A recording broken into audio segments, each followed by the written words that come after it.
The story begins at a time when God himself had grown tired of ruling the world, so he sent an immortal orb down to Earth to take his place, and that orb fell straight onto a stone and quietly took on the shape of that same rock. After some time, the whole area became buried under heavy snow, and in the middle of that endless white, a wounded wolf collapsed right on top of the stone and, because of its injuries, died there on the spot. The moment the orb came into contact with the wolf, it reshaped itself into the wolf's body and inherited all of its strong abilities. And even though the wolf's body was full of wounds, it didn't really matter to the orb because this being had the power to heal itself. After that, the orb, now walking as that wolf, reached an empty, abandoned village where a lonely boy suddenly ran up to him, hugged him tightly, and called him by the name Johann. Just from his reactions, it was clear that this boy was the wolf's owner, but he didn't know that his real Johann had already died, and the wolf standing in front of him was actually a completely different, mysterious existence. The boy explained that he was living alone in that village now because his entire family had gone south to look for a new place to live, as people said that in the southern region, the environment was much better and there were plenty of fruits and food. He had been told to stay behind and take care of his grandmother and the other old people in the village. But slowly, one by one, they all passed away, and now he was the only one left, waiting for his family to return. That same day, he caught a huge fish, happily brought it home, cut it into pieces, cooked half of it for himself and the wolf, and then hung the remaining half on the wall where a few other fish were already hanging and drying. The next morning, the boy finally decided to go to the southern land to search for his family, so he packed all of his belongings, tied them up carefully, and set out with the wolf by his side. Along the way, they found a mark carved into a stone, and the moment the boy saw it, he understood that this sign had been left by his family so that anyone coming after them would know which way to go. For the next few days, the boy walked forward with excitement, step by step, with the wolf beside him, dreaming of meeting his family as soon as possible. But one day, the ice beneath his feet suddenly cracked, and his leg plunged into the freezing water. At first, he thought he was completely fine, but then he noticed a deep wound on his thigh. Without thinking too much about it, he covered the injury and kept moving forward, but in just a few days, that wound began to show its true effect on his body, and his condition slowly worsened as his strength faded away. Then one day on the road, he saw another stone, again with a familiar mark, but this time there was a cross drawn over it, and he knew exactly what that meant. None of his family members had survived beyond that point, and there was no one left to meet on the other side. The moment he understood this, his eyes filled with tears. The wound had already made him very weak, so he decided to turn back and go home. All the way back, he kept the wolf close to him, almost like his last companion. By the time they reached the village again, the boy was extremely weak and most likely would not survive. But still, he did not give up hope right away. After a few more days, though, he finally accepted that he was not going to make it. Using the last of his strength, he dragged himself across the floor to his favorite chair, sat down, and quietly looked at the drawings he had made of his family members' faces, the only family he had left in that empty house. And after staring at them for a while, he slowly passed away. After the boy's death, the immortal orb once again reshaped itself, this time taking on the form of the boy, and in his body it stood up, stepped out into the world, and set off to wander and experience this vast, unknown world that the boy had always dreamed of seeing. As the immortal orb continued its journey to learn more about the world, it slowly realized that something called food existed, but since it didn't truly understand what food was, it kept dying again and again from hunger. Although this never became a real problem for it, because with its powers, it could revive itself each time. At first, it took 12 days to come back to life, but slowly it became faster until it could revive within just a few hours. And after many days of wandering like this, it finally left the icy lands and reached a dense forest. But suddenly, a massive bear attacked it from behind and killed it instantly. Meanwhile, in Nina village, a little girl named March was happily playing with her doll, treating it like her own child. And in the same village lived a girl named Pioran, who was like an elder sister to March. March always dreamed of growing up quickly, and for that, she constantly troubled her parents with childish demands. Not long after, soldiers from Jananda Nation arrived in the village because this time a child from Nina village had to be sacrificed, an offering they believed kept the entire region peaceful, and the person choosing the sacrifice was an old woman named Pioran, who, after a short inspection, selected March, after which the villagers began congratulating March's parents. March didn't understand anything, so when she returned home, she asked her parents why everyone was congratulating them, and with tears in their eyes, they explained everything to her. And the moment March heard the truth, she was filled with anger and fear because she didn't want to die. She wanted to grow up, live her youth, and experience the life she had been dreaming about. Just then, soldiers from Yanome entered the room, and their leader Hayasi told March's parents to stay away from her. From now until the sacrifice, she would be under Hayasi's care. And a little later, villagers came with gifts for March, secretly relieved that none of their their own children were chosen this year. March's friend Lala brought her a flower as a farewell gift, and for the next few days, Hayasi stayed with March constantly. When the day of departure arrived, March's parents tearfully sent her away, but not long after their convoy was attacked, and the attacker was none other than Pioran. In the chaos, March tried to escape but slipped and fell into a pond, where she suddenly saw a man's body regenerating, coming back to life. It was the orb in its human form. On the other side, the remaining soldiers reached Jananda, and upon seeing the orb's face, became terrified and ran away. After the soldiers fled, March began following the orb, trying to talk to him, not knowing that the orb didn't know how to speak at all. After walking some distance, the orb suddenly started eating a fruit exactly like a hungry dog. In watching this, March instantly understood how innocent he really was. They reached a tree full of ripe fruits. March climbed up, plucked a fruit, and offered it to him. But the orb slapped it out of her hand and ate it the same dog-like way again, which made March angry. But from the way he ate, she realized he must not have eaten anything for a long time. So she climbed up again and started throwing fruits toward him one by one until his hunger was fully satisfied. And afterwards, she tried to teach him to say thank you, holding his face gently like a mother teaching her child how to speak. That night, they found a safe place and spent the whole night there. But while sleeping, March had a terrifying nightmare in which she saw Lala being sacrificed in her place, and she woke up trembling with fear. The next morning, March decided to leave from there, and the orb kept following her. She tried giving him fruits at different points to stop him, but he finished them quickly and followed her again every time. Finally giving up, March decided she wanted to know more about him,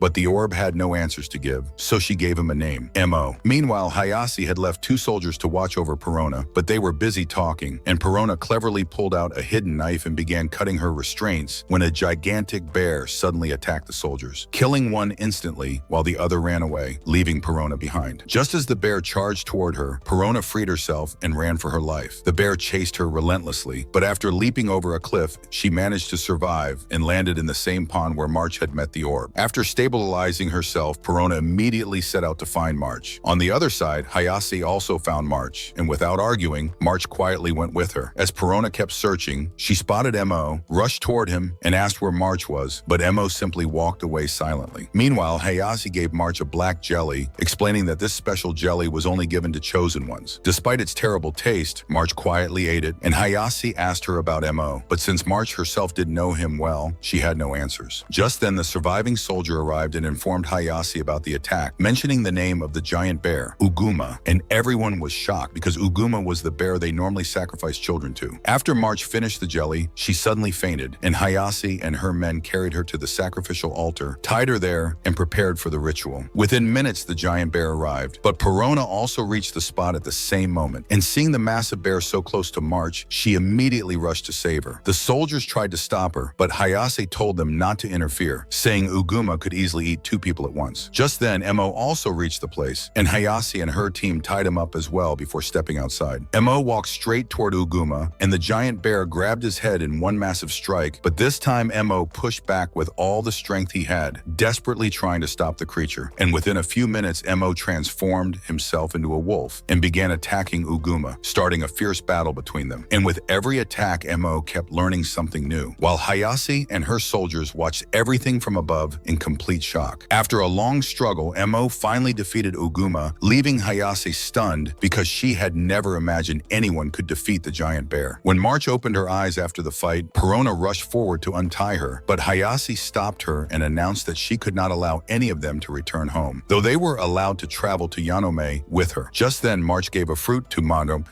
and after eating it, he walked to her and softly said, "Thank you." A flashback showed that Pioran's sister had once been sacrificed to Uguma, just like March was supposed to be, and that trauma left a deep scar in Pioran's heart, making her swear that she would never allow anyone else to be destroyed that way. When they reached Jananda, it was revealed that Hayasi was not a trained shaman, but actually a criminal working for Jananda, and the truth was that Jananda was interested in Nina Village's money, which was why they took part in rituals and forced the villagers to send them supplies. This was the real reason they never wanted to stop the sacrifice tradition. Soon after they reached Nina, where Hayasi told them they could buy whatever they wanted and the Jananda government would pay for it. March's eyes immediately caught a letter stall in the market, and she ran toward it because she wanted to send a letter to her parents, but she couldn't because she didn't know their exact address. Pioran promised to find the address and come back soon, and March then pressed her handprint on a sheet of paper, saying this meant she was perfectly fine, planning to send it to her parents. After this, they were all taken to an inn for a meal, and everyone ate to their heart's content, and Emmo even learned how to use chopsticks. But before they could finish eating, all of them suddenly fainted, exactly as Hayasi had planned, because she had mixed sleeping powder into their food. When they woke up, Emmo found himself locked in a cell, and outside, Hayasi was explaining his strange abilities to her seniors, telling them Emmo could become an extremely valuable asset for their military. To test him, Hayasi sent a dangerous criminal into Emmo's room with the promise that if he attacked Emmo and he forced him to reveal his powers, he would be set free. As soon as the criminal attacked, Emmo healed his wounds instantly and defeated him. And seeing this incredible power, Hayasi's seniors were delighted and decided they wanted to use Emmo for their nation. After this, Emmo was locked in the same cell as March, and directly above them was Pioran, who asked March to find whatever objects she could in the cell and send them up using a rope so she could prepare an escape plan. March listened carefully and sent her a wooden arrow and other items, and then Emmo transformed back into a wolf and began digging underground until he broke into Uguma's cell. Hayasi caught Emmo and March there and immediately put March in charge of caring for Uguma, who had been kept locked inside. Meanwhile, Pioran had finished her plan. Once they escaped, she wanted to kill the bear and carry its remains back to Nina village as proof to finally end the sacrifice tradition. While cleaning Uguma's wounds, March pitied him and believed he wasn't truly dangerous, and people only feared him because of his huge body. But soon, because of his injuries, Uguma died, and Emmo instantly absorbed his characteristics. Pioran escaped her cell and reached the storage room, where a soldier spotted her, but she attacked and defeated him quickly, and then she rushed to free March and Emmo. She even released Pioran from the cell. Before leaving, Pioran wanted to take a piece of Uguma's body as proof, but March stopped her, insisting they could find another way to explain this to the villagers without disrespecting the bear. The four of them then entered the underground sewage passages and began moving toward the exit. They found a horse carriage outside and immediately rode away at full speed, but soon realized Hayasi and her soldiers were chasing them. To stop them, Pioran began shooting arrows back at them, but Hayasi kept coming closer with frightening speed, and soon one soldier even leapt onto their carriage. While Pioran fought him, Hayasi aimed an arrow at her, but as soon as she released it, March jumped in between to protect Pioran, and the arrow pierced straight into March's waist. Seeing this, Emmo lost control in rage and attacked Hayasi. She fired more arrows, forcing Emmo to transform into Uguma and unleash total destruction. Pioran froze in horror as she watched March dying in her arms, remembering every moment she had spent with her, and she desperately wanted to save her, but it was too late. March died moments later. Emmo continued rampaging in anger until Pioran grabbed March's body, jumped off the carriage, and ran toward Emmo, begging him to stop. And when he calmed down, she picked up a broken blade and tried to kill herself out of grief. But Emmo, who now carried March's emotions inside him, stopped her. The soldiers knew they could still attack Pioran, so they fired a volley of arrows at her. But at the last second, Emmo transformed again and protected her. He placed Pioran on his back and ran as fast as he could toward Nina village. Meanwhile, Hayasi lay injured on the ground. Eventually, the villagers learned that a giant bear was charging toward their village and panicked. But when they saw Pioran seated on its back, they were stunned. Upon reaching Nina village, Pioran got off Emmo's back and showed March's parents the handprint March had made before her death, telling them March had meant it as a message that she was perfectly fine. And the moment they saw it, they broke down crying, realizing they never tried hard enough to save their daughter, and they thanked Pioran for everything. Just then, a man ran to them and warned that Hayasi and her soldiers were coming straight toward Nina village at full speed, and Pioran immediately understood they were coming to capture Emmo. She told Emmo to run away, and listening quietly, he transformed into a wolf and disappeared deep into the forest. Pioran and a few soldiers climbed up a tall tower to stop Hayasi, and Pioran shot an arrow that pierced Hayasi's arm, slowing her down. Meanwhile, Emmo wandered alone in the forest, and whenever he felt hungry, he took March's form, climbed trees, and plucked fruits to eat. One day he smelled a familiar scent, Pioran, who was stunned to see March standing in front of her again, but soon she understood it was Emmo. He returned to his true form and went into the horse carriage, where he found March's dried blood, and seeing it, he silently walked into the forest again, heartbroken. Pioran followed him because she no longer wanted to live alone. After 2 days of walking without food, Pioran became extremely tired and hungry, so she cut Emmo's leg wound to drink a little blood. Emmo understood her hunger and immediately transformed into March, climbed a tree, and plucked fruits to feed her. After that, Pioran started teaching Emmo how to read and write. She wrote different words on the ground and made him copy them until he could even write her name. She only had one condition: Emmo must take good care of her. She taught him the basics of fire, water, and even non-veg food. Later, they reached a town with a port. By now, Emmo could speak properly and even say good night. And for the first time, he told Pioran the story of the boy he had once met, the boy who had completely changed his life. After some time, they reached their destination, and when they got off the boat, Pioran told Emmo that the next day she would go to meet her lover, but for tonight they would rest in the forest. While sleeping that night, a strange creature attacked Emmo and copied his form, forcing him to fight back. He transformed into a wolf, but then a man in black emerged from underground and he told Emmo that he was the one who created the immortal orb, and now Emmo had to destroy the creature's core to kill it. Emmo attacked the creature in his wolf form, but failed, so he switched to the bear form and ripped it apart. But even then he lost, so he transformed into March and attacked again. And this time he succeeded in pulling out the core and defeating the creature. While Emmo sat on the ground holding the core, the man in black approached him and said he had created the orb to protect the world. But now there were people chasing Emmo, and he would meet them very soon, and then the man disappeared. The next day, Emmo and Pioran reached a house, and Pioran was filled with joy because they had survived so much together. Then the scene shifted to two brothers named Gugu and Shin, who lived together in a tent deep in the forest, and both of them, it had always been their dream to someday live together in a huge mansion, and both brothers knew they would have to work extremely hard to reach that dream. So they worked for a farmer and carried goods into the market to sell, and every day in the market, Gugu secretly watched a girl he liked very much, but he never approached her because she belonged to a wealthy family, and he felt too small compared to her. One day, a man came to Gugu's stall, known by everyone as a liquor dealer, but after he left, Gugu learned he actually lived on the mountain, and strange rumors said he sold all kinds of illegal drugs. That evening, when Gugu reached home, he saw a few boys talking to his brother, but the moment Gugu arrived, they all ran away. So he asked his brother who they were, yet his brother avoided the question. Then Gugu noticed that money from their savings box was missing, and when he asked again, his brother avoided the question once more. So Gugu assumed he had stolen it and hid the box somewhere else. The next day, Gugu found a dog with a tag around its neck that said its name was Mayor, and he immediately decided to take care of it. But soon he heard a girl calling loudly for her dog, and when he went near, he saw that the dog's owner was the same girl he loved. So he returned Mayor to her, and she happily gifted him an expensive ring, saying that if he ever sold it, he would never need to sell vegetables again. Gugu was so happy, but his happiness didn't last because when he reached home, he found that his brother had run away with all their money, leaving behind a letter claiming he had gone far away to earn more, though Gugu knew it was a lie. For the next few days, he remained deeply sad and unable to focus on anything. One day, while walking alone, he saw a huge wooden log rolling down toward the place where the girl he liked, Rin, was standing, so he ran at full speed and pushed her out of the way just in time. But in the process, his face got crushed under the heavy log. Believing he was going to die, he lay there waiting for the end, and in the last moments, he learned that the girl's name was Rin. Soon the liquor dealer found Gugu and took him to his home, performing surgery on his face. When Gugu woke up, he discovered his face was completely ruined, and the brewer told him he was incredibly lucky to be alive at all, then gave him a mask so he would not feel ashamed of his damaged face. 3 months later, Pioran arrived at their house and explained Emmo's powers to them, and the brewer told her that Emmo could serve as a powerful weapon that every nation would want to capture. Meanwhile, Gugu and Emmo quickly became close friends, and Gugu taught Emmo how to bathe properly since he would be living with them now. One day when the brewer and Pioran joked about selling Emmo for safety, Gugu became angry because he saw Emmo as his younger brother and would always protect him. One afternoon when Gugu and Emmo were talking, Rin suddenly arrived, surprising Gugu completely as she had come to buy medicine for a scar she received 3 months ago, the injury she got when Gugu saved her life, though she still didn't know it was him. But soon Rin's attention shifted from Gugu to Emmo, which made Gugu jealous because Rin now saw Emmo as more interesting than him. Later, she asked the brewer if she could live in their house for a while, and he agreed, and she promised to return with her belongings the next day. That evening, Emmo showed Gugu that he could recreate any fruit he had eaten before, and even recreate the weapons used against him. During their conversation, Gugu said something that hurt Emmo deeply, and Emmo quietly transformed into a wolf and went outside to sleep alone. The next day, when Rin asked Gugu about Emmo, he had no answer, but he believed Emmo would return because they were cooking his favorite food. Gugu then went to the brewer, who was preparing medicine for Rin's scar, and suddenly the brewer inserted a tube inside Gugu's mask and extracted liquid from inside him. Confused, Gugu demanded an explanation, and the brewer admitted he had implanted a special organ inside Gugu that produced unique alcohol, which could be used as medicine as well. Horrified and angry, Gugu ran out of the house. Moments later, Emmo returned home, and Rin explained everything and asked Emmo to find Gugu, but Emmo refused. Pioran convinced Emmo by saying Gugu did all the hard work in the house, and without him, everything would fall apart. So Emmo promised to take over all of Gugu's responsibilities. He cooked food for everyone, but when they tasted it, they all rejected it as terrible and began missing Gugu even more. Meanwhile, Gugu returned to his old tent and lived there. The next day in the market, people were terrified of his mask and called him a monster. Gugu located his old employer and asked for work again, and because the man was kind, he hired him immediately. But that night during dinner, the employer's son, Shin, refused to let Gugu stay in the house, so Gugu promised he would sleep in his tent and begin work early in the morning. On his way back, bullies attacked him and ripped off his mask. And after that humiliation, Gugu decided he would never wear a mask again and let the world see his real face. Meanwhile, Emmo kept trying to handle all the work at home, but failed repeatedly, so he asked Pioran for advice, and she told him to bring Gugu back. One evening, Shin entered Gugu's tent and insulted him horribly, so Gugu quit his job and searched for new work, but nobody hired him because of his face. He almost sold Rin's ring, but changed his mind at the last moment. While walking down the street, he saw a weak, starving man collapsed on the roadside, his own brother. Seeing him in such terrible condition broke Gugu's heart, so he placed Rin's ring in his brother's hand and told him to sell it to fix his life, then walked away. That same night, two men kidnapped Gugu, planning to sell him for money, but Emmo attacked them in wolf form and scared them away. Gugu immediately recognized Emmo and hugged him with joy. Emmo explained that Pioran told him only Gugu could help him learn new things, and therefore he wanted Gugu to return home with them. But Gugu was still angry about the organ the brewer implanted, so he refused. But due to hunger and exhaustion, he fainted. Emmo carried him back to the tent and used his powers to recreate a mountain of food, and Gugu ate until he was full. Later, Mayor the dog also visited the tent, played with Gugu for a while, and left. After this, Gugu explained to Emmo that once he and his brother had a chance to be adopted by a very good family, but the family moved away, and that maybe Emmo could turn into anything because the death of someone close had deeply affected him. Then Gugu asked Emmo to help him feel pain so he would never forget the ones he loved, and if Emmo ever killed him, he wanted Emmo to take his form so he could be remembered forever. Their conversation became emotional. Just then, Rin entered the tent and said Mayor helped her find the way, but as soon as Rin appeared, Gugu hid his face. Rin explained how everyone at home missed him terribly, how they couldn't even eat properly without him, and how the brewer had promised to remove the organ from Gugu's body so he would no longer suffer. But Gugu said he had thrown away his mask in anger and could not return home without it. Rin said she didn't care about his face at all, but Gugu wasn't ready, so Emmo promised he would find the lost mask. When Emmo left, Rin removed her clothes slightly and showed Gugu the scar on her skin, saying she believed her father pushed her that day, unaware that it was actually Gugu who pushed her to save her life, leading to his own facial injury. Gugu was shocked. Rin said she wished she was born in a family that wasn't rich, while Gugu wished he had been born rich. Then Rin asked about Gugu's injury, but he stayed silent because he feared she would hate him after learning the truth. Rin brought a special mask for Gugu because she wanted to know him better, even if she couldn't see his real face. Meanwhile, Emmo reached the place where Gugu's mask had fallen, but once again the man in black appeared and warned Emmo to stay cautious because enemies were constantly watching him. Meanwhile, Gugu and Rin were walking in the market when Rin's father arrived to take her home, but Gugu pushed him away to protect her, and the two of them ran off. Later that night, Emmo found them sitting by the riverside, holding Gugu's mask, which he had successfully recovered, so Rin decided to wear the special mask she brought instead. On their way back, they met Rin's maid, who recognized Rin despite the mask, and the three of them started running. But the maid kept chasing them, and they all knew that if she discovered where they lived, it would create huge trouble. So they told Emmo to stay back and distract her, and exactly according to plan, Emmo took March's form to grab the maid's attention, but suddenly Emmo's enemy attacked him again, and the sound reached Gugu, who immediately ran toward Mo and told Rin to go home quickly and wait for him there. And when Gugu reached the place, he instantly understood that it was the same creature Pioran had warned about that attacked Emmo this time by turning into the shape of a tree and knocking him unconscious. After which, the creature started attacking both of them at the same time, until suddenly Gugu got an idea that they could use the wine forming inside his body as a weapon, because once that wine left his body, it instantly ignited, and since the creature had taken a wooden form, they could use the burning wine against it. But unfortunately, all the wine inside Gugu had already been used up, so Emmo shoved him away and told him to run, forcing Gugu to sprint at full speed toward home so he could get more wine from the brewer. But halfway there, the reaction from the wine made him collapse, though he somehow dragged himself home, where he was shocked to see Rin's parents. But ignoring them, he ran straight to the brewer and asked for the strongest wine possible. And though the brewer tried to refuse, Pioran signaled him quietly to help, so the brewer finally gave Gugu the wine. Drunk on its power, Gugu boldly confessed his love in front of Rin's parents and then rushed out. And though Rin's parents wanted to leave, Pioran asked them to stay because she wanted them to see everything. When Gugu returned to the place, he saw that the creature had absorbed all of Emmo's powers and attacked Gugu immediately. But Gugu used his cleverness and threw the wine onto its body, setting it on fire and defeating it. Yet the moment he killed the creature, he began crying loudly because he couldn't find even a trace of Emmo until he noticed a white light drifting away in the distance. So he chased it and saw the light taking the shape of a stone, meaning Emmo had died. But the man in black who created Emmo had seen everything from afar and knew Emmo still had a little life left inside, so he revived Emmo, and Emmo appeared before Gugu Gugu again in his wolf form, making Gugu burst into relief as he told Emmo that he had defeated the creature, and the two of them played around happily before returning home, where they found Rin and her parents still waiting. So Gugu quickly cooked a delicious meal that everyone loved, while Emmo was outside talking to his creator, who told him to leave this home and travel the world to get stronger because the creature that attacked him was called a knocker, and Emmo had very little chance of surviving future attacks unless he strengthened himself. But when Gugu arrived and saw Emmo talking to no one, Emmo told his creator that he had decided not to leave and that he would stay with his friends forever. Rin also decided to return home with her parents after saying goodbye to everyone. After that, the story jumped 4 years ahead. Gugu had built an incredibly strong body, while Emmo had become excellent at doing all the housework but had not gained any new powers in those 4 years, and even the knockers had not attacked him again. Rin often visited them and spent time with her friends. One day, Rin asked Emmo what gift she should give Gugu for his upcoming 16th birthday, and Emmo told her that whatever she gave from her heart, Gugu would surely love it. Rin also told Emmo that her parents planned to get her married on her 16th birthday, so she needed to tell them about her boyfriend before that day, and Emmo suggested she introduce Gugu to her parents as her boyfriend, because the two liked each other deeply, but neither had openly confessed. A little later, Gugu's brother suddenly visited him after 4 years, thanking him for the ring and showing that he hadn't sold it. Instead, he now earned an honest living selling farming tools and wanted Gugu to live with him so they could complete their childhood dream together. But Gugu refused to leave his new family and had no desire to reconnect, so he walked away. Hurt, Shin went straight to the brewer's home and gave the ring to the brewer, asking him to hand it to Gugu, but Rin saw the ring and instantly recognized it as the one given to her by the vegetable boy long ago, and she realized for the first time that Gugu was that same boy from her childhood. She also wanted to know how he got the injury on his face, so she took the ring from the brewer and went to tell Gugu herself. She found Gugu sleeping peacefully on the ground and tried to slip the ring onto his finger, but it was too small, and just then Gugu woke up in panic when he saw Rin so close. But Rin gave him another chance to confess his love, and Gugu refused again. So Rin reminded him that he had confessed once in front of her parents, but he replied that he was extremely drunk at the time, which angered Rin, and she walked away. After she left, the brewer gave Gugu a new mask specially designed for him, which could shoot fire using the wine inside his body and would help him in future battles. Then both Emmo and Gugu got ready to attend Rin's birthday party, buying gifts along the way, especially the same type of flower Rin had been picking on the day of the accident. When they reached Rin's enormous mansion, Gugu immediately started eating his favorite food, and because of his mask, everyone's eyes were focused on him. When Rin arrived, he gave her the flowers, triggering the memories she had been trying hard to forget, so she left the room feeling overwhelmed. After she left, a few boys began teasing Gugu because of his mask, and during the chaos, he slipped and fell into the water fountain. But Rin quickly came and dried him with a towel, asking if he was okay. Afterwards, Gugu stepped outside to be alone for a bit, but Rin found him again and once more asked about his injury. This time, Gugu finally told her the entire truth, and after hearing everything, Rin realized with shock and guilt that Gugu had saved her life and she had never understood it. And after so many years, they finally accepted each other and were about to share their first real moment of love, when suddenly the ground beneath them split apart, separating Gugu on one side. At the same moment, Emmo's creator warned him that a knocker had infiltrated the area and its core was underground. And within seconds, the entire mansion began collapsing. So Emmo shouted for everyone to get out while he transformed into a bear and held up the entire building to save them. And meanwhile, Gugu grabbed onto a ledge to survive until some people threw down long cloth ropes and pulled him up. And Gugu instantly realized this disaster was caused by the knockers and immediately ran toward Mo. Gugu entered to help Emmo and saw Rin's parents trapped inside, so before the roof collapsed, he pulled them out. When he ran back inside, the knocker had also taken the form of a huge bear made entirely of stone. Gugu tried to attack it with fire, but it didn't work. He realized that the inside of the bear must still be soft, so they only needed to break the outer stone. Both of them climbed on the knocker and searched for a weak spot, and Emmo used many spears to create a small hole. Gugu threw fire inside that hole and pulled the core out for a moment, but before Emmo could grab it, the core slipped back inside. They were celebrating their small success when suddenly the knocker crushed Emmo in a single hit. That knocker had a special ability. It could absorb Emmo's powers. After that, it attacked Gugu too, but right at the last moment, Rin pushed Gugu away and saved him. Things became worse when the entire building collapsed on both of them. Emmo was feeling a strange pain. He knew the pain was connected to Gugu. Actually, Gugu had created a shield around Rin to save her, and all the falling debris was hitting him instead. His blood was dropping on Rin's face, a very emotional moment for both of them. Gugu promised Rin that once they escape, they will definitely go pick flowers together, but it was clear only one of them would survive. Rin kissed Gugu for the first and maybe the last time. Emmo's pain increased, and a few minutes later, Emmo's body transformed into Gugu's form, meaning Gugu had died. Emmo became extremely emotional. The knocker attacked again, Emmo fell into the water, and the knocker jumped after him. The stone shell broke apart in the water, and the core came out. To escape, the knocker started moving the core underwater. Emmo's creator told him the knocker was moving west very fast, and Emmo must chase it, because the core contained a fragment of Emmo's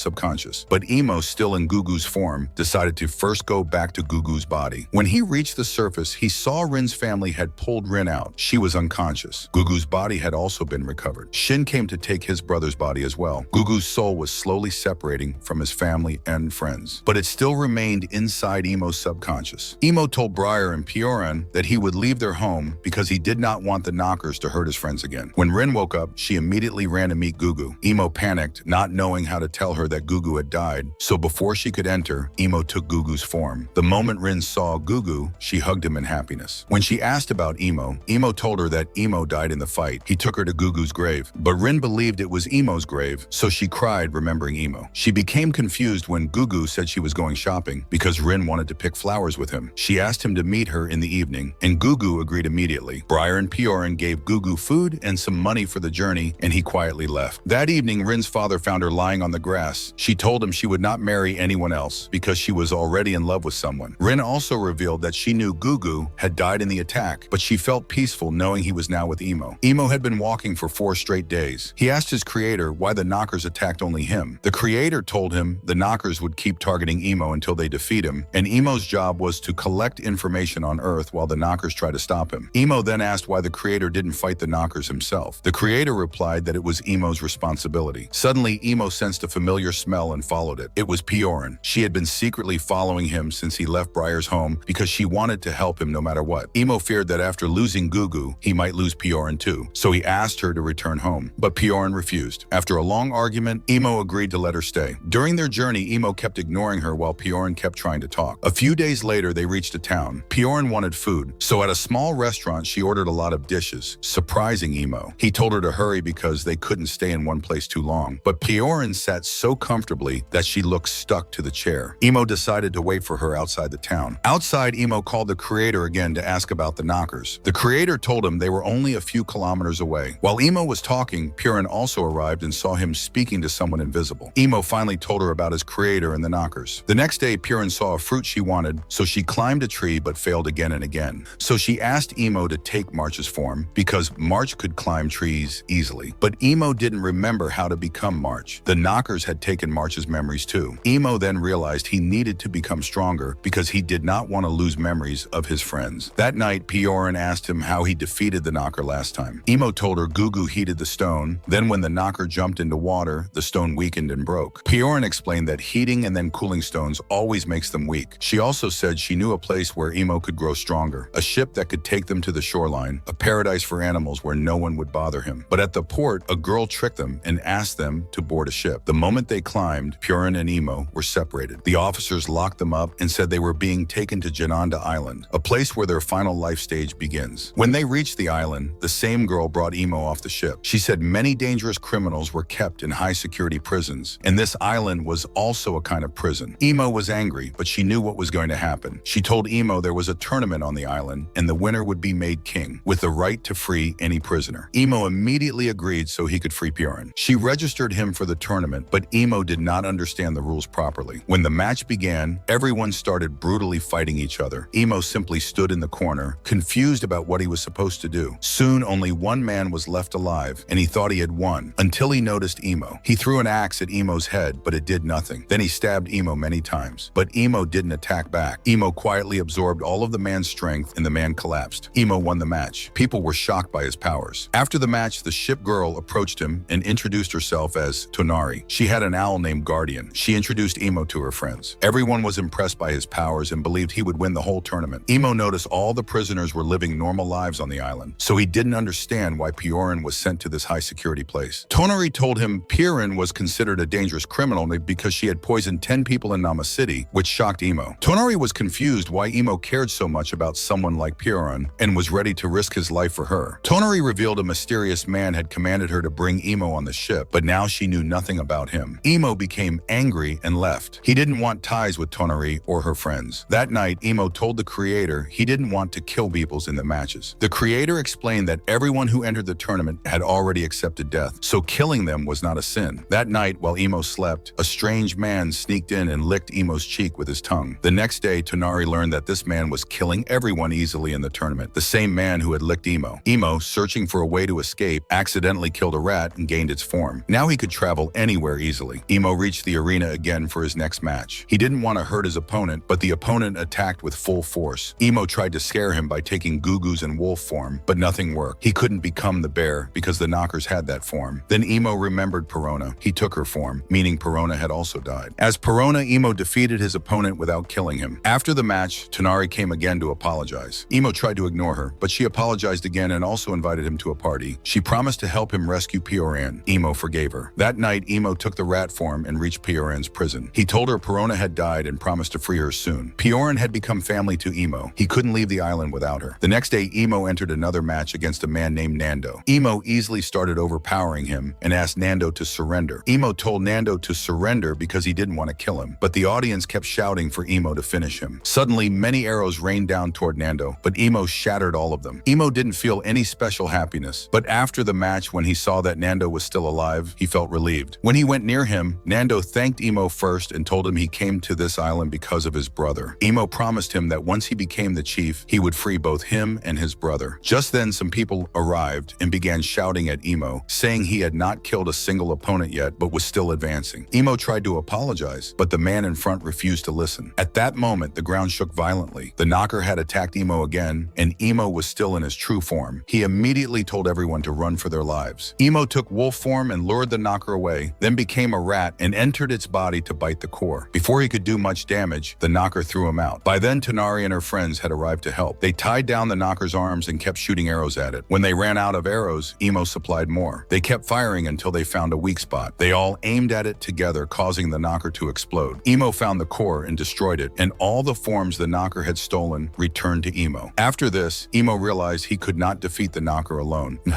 He needed Tonari and her friends, so the first thing he did was thank all of them. That night, Emmo went to the party with Tonari and her group. They talked a lot, and Emmo used his ability to cook food for them, but the moment they ate it, all of them fainted. Emmo panicked. He had accidentally made the same food Hayasi once made him eat. He felt embarrassed. Then he noticed Tonari's diary, opened it, and read how happy she was because Emmo came to the party. Emmo quietly got up to leave, but Tonari woke and apologized again. After Emmo left, she immediately began writing in her diary again. Next, we saw Tonari's backstory. She loved writing since childhood and wanted to be a writer. One day, she found her mother lying like a dead body on the ground, and her father was accused of murder. He was sent to this island, and Tonari, being too young, had no choice but to go with him. On the island, her father told her he would enter the tournament and win so they could escape and return home. Tonari knew his life was in danger, but her father believed he could win easily. He told her to meet him at the port after the match. During the fight, he killed opponents with shocking ease, frightening Tonari, so she left. Later, she learned her father had indeed won. She rushed to the port and found a diary he left for her with a note saying he wanted her to write every moment of her life in it. Then her father arrived, taking his last breaths. Someone who hated him had poisoned him. Tonari took the diary and left, writing down every moment of her life. She met her friends at age 9. Since then, they had searched for a way to escape the island. At 13, she joined the import group, and at 14, she met Emmo. One day, a mysterious man told her to bring Emmo and Pioran to the island because Emmo would surely win the tournament and become chief, and then help Tonari and her friends escape. That is why Tonari brought Emmo here. Meanwhile, Emmo could now take March's form, so reaching Pioran was easy. He used that advantage, visited her, and promised he would win tomorrow's finals and definitely free her. The next day, Emmo entered the arena and saw his opponent, Hayasi. She was the same one who had licked his cheek, and she revealed she had been waiting for this moment for a long time. She also confessed she was the one who killed Pioran. Emmo was filled with rage and attacked her. She dodged easily. Emmo took bear form and attacked again, but he still couldn't touch her. Hayasi kept provoking him to make him angrier. Finding an opening, she stabbed his neck with a needle, and Emmo immediately lost consciousness. Hayasi was declared the winner. After winning, Hayasi gave a speech, saying she had been watching Emmo for a long time and that she was the first to discover him. She said she didn't care about ruling the island. She only cared about Emmo because she wanted to build an unbeatable army using him. She named Tonari as the new heir to the island instead. Hearing this, many people plotted to attack Tonari and her group. To avoid danger, Tonari and her friends quietly escaped. Meanwhile, Hayasi carried Emmo to the quarters and began behaving inappropriately with him. Emmo could sense everything but couldn't move. Tonari and her friends reached the room to to save Emmo, but he wasn't there. Hayasi appeared and told them she had already sent Emmo to the underground chamber. At that moment, the island's only ship captain, Skyfish, arrived and told Tonari to surrender. Tonari replied that Emmo could create many ships with his abilities. Hayasi gave her a final warning. She had 10 seconds to decide, or she and her friends would be killed. After the 10 seconds ended, Hayasi moved to attack Tonari,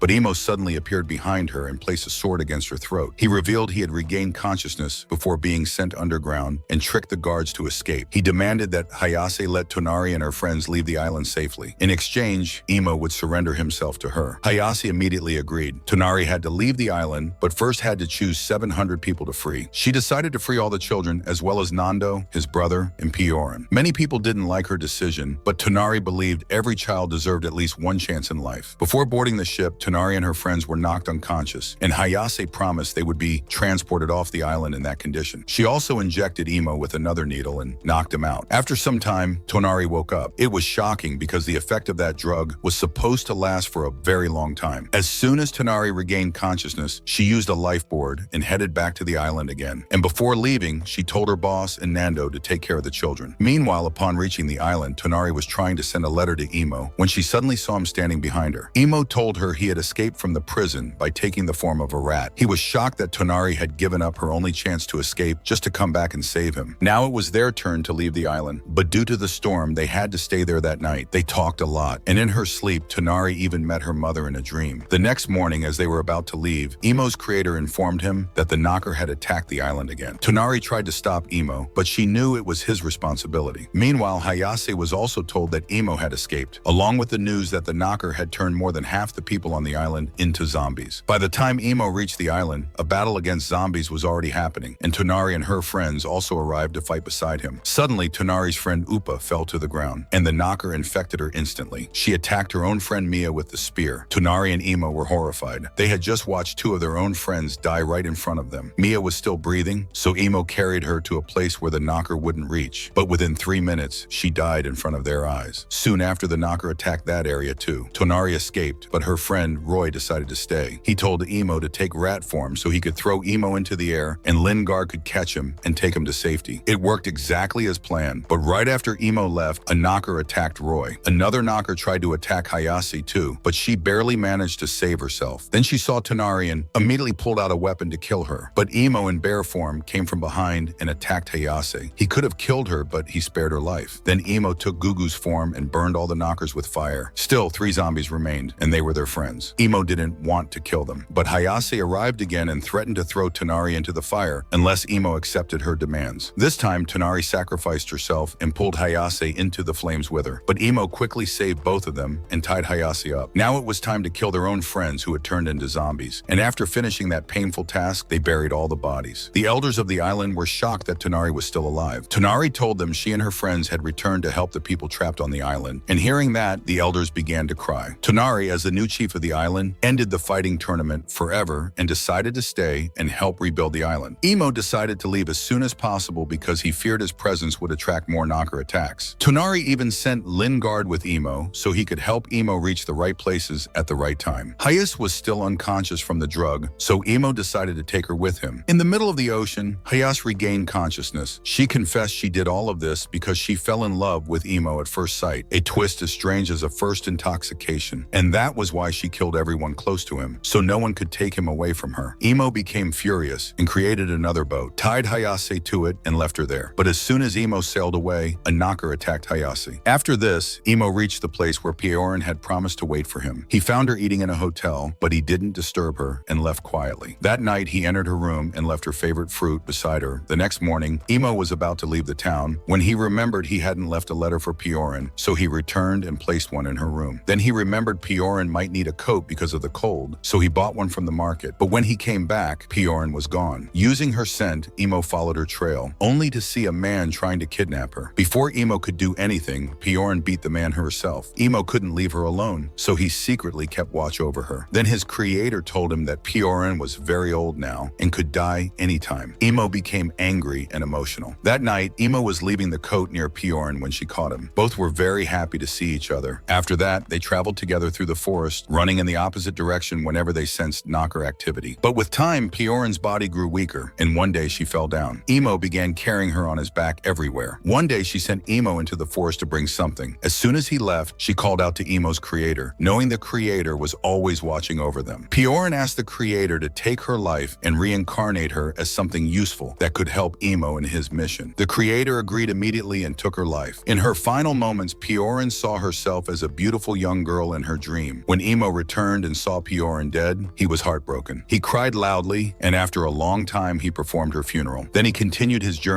again. Many years passed. Emmo grew from a boy into a man, still fighting the knockers again and again. And with that, the anime comes to the end.